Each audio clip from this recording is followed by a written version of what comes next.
So when we talk about now you're pivoting, you're doing all like the things that people need to do to survive in business. When you hit a roadblock, you find a way around it. And now I think another natural progression people make is they get their own business going and then they want to get some of their time back. And of course, the old days of like you need a warehouse and employees and 401ks, like virtual assistants have changed that, where you can literally be a business owner and run an entire business and you don't have to break the bank on all these things. And I think the misconception is if you're paying people $5, $10 an hour, they're not good at what they, I actually see both sides of it. I see people go, I'm just going to hire a VA for $5 an hour. And I go, and you think that's going to just, like, you have to know what to do first before you go do that. But then the other people are like, you get what you pay for. But there is a magic mix. People are making it work. And there's a way to start to scale your business, get your time back, and really be more efficient with very talented, reliable people. So talk a So little bit look, about how you're doing that and what you're doing there with top of the line VA. so I've been using VAs for years now. My first VA came in 2017 sometime. And all I needed was somebody to work on my websites. That's it. I just needed somebody to make the websites and so we can have online presence for our wholesaling and real estate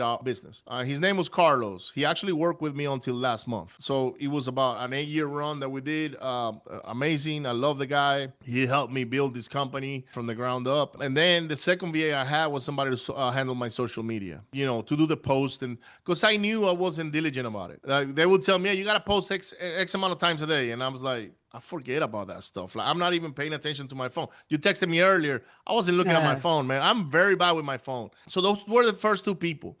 But what happened was somewhere around 2020 to 2021, I believed in having an office, like a physical office. I had one in Houston where I had about 10 dispo managers because we grew exponentially our wholesaling business. What I realized is that we were failing miserably. I mean, in selling properties, on time. And the reason why is because the people I was finding, not all of them, but a good majority, they weren't putting 100% of the effort. I think it was because they weren't hungry enough. In a way, some of them were mediocre, and I remember I had like the $1.8 million in assignments. And I told them, I said, look, guys, if you guys close this money in 90 days, aside from your commissions, your salary, I'm going to grab another chunk. It was like 300 grand.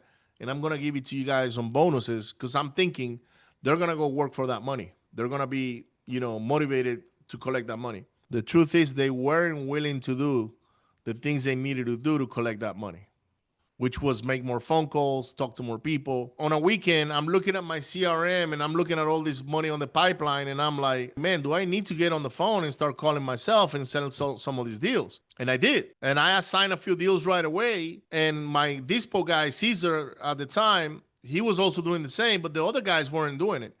So I wanted to try something different. And so I showed up to the office and I fired everybody. I only kept Caesar and Shane at the time. But I said, guys, this is not working out. I appreciate you. I don't want to waste your time anymore. If I got to sell these deals on my own, I don't need you guys. So this is not personal. This is business.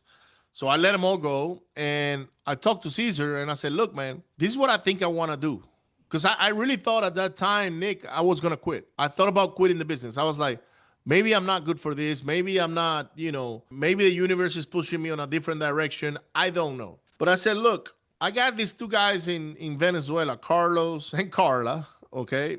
They're amazing. And what I'm going to do is I'm going to ask them for help. I'm going to ask them to hire 5 more people like them to help you with the dispo process. And so you can sell more houses. And he's like, all right, let's try that out. And man, within a week, we were already assigning more properties. And so I went and did the same with acquisitions. And also acquisitions was working better. And before I knew it, I had like 20 VAs on acquisitions and 20 VAs on these positions. And we were cranking all these deals out from overseas. And I was like, well, I don't need an office anymore. Like, why am I going to keep an office here when my guys are actually overseas? So I started kind of like cutting down on cost and things like that and putting more into the overseas operation. And before I knew it, man, we trained closers for both acquisitions and dispositions. Some of them are still with me today. And we ran our business 100% virtual. So these guys in Venezuela that never been to the US are putting houses under contract and selling them to American people, right? So when people say, well, it's just a VA or whatever, well, look, I could be a VA because I was raised in Venezuela. I was born in the US, but I was raised in Venezuela. So if you ask me, I'm from Venezuela. And my first language is Spanish, it's not English. So that makes me the perfect qualification of a VA, right? So when people talk down on people from overseas, they don't know what they're talking about because they don't know really what's driving these people to go do that job. Also, can they make a good living and have a good standard of living in the countries that they're from? I'll tell you what, some of my guys here in Venezuela, they live much better than some of the guys that I've seen in the US. They own their own apartments, they drive their own vehicles. Yeah, they're not making hundreds of thousands of dollars, but the exchange rate helps them big time.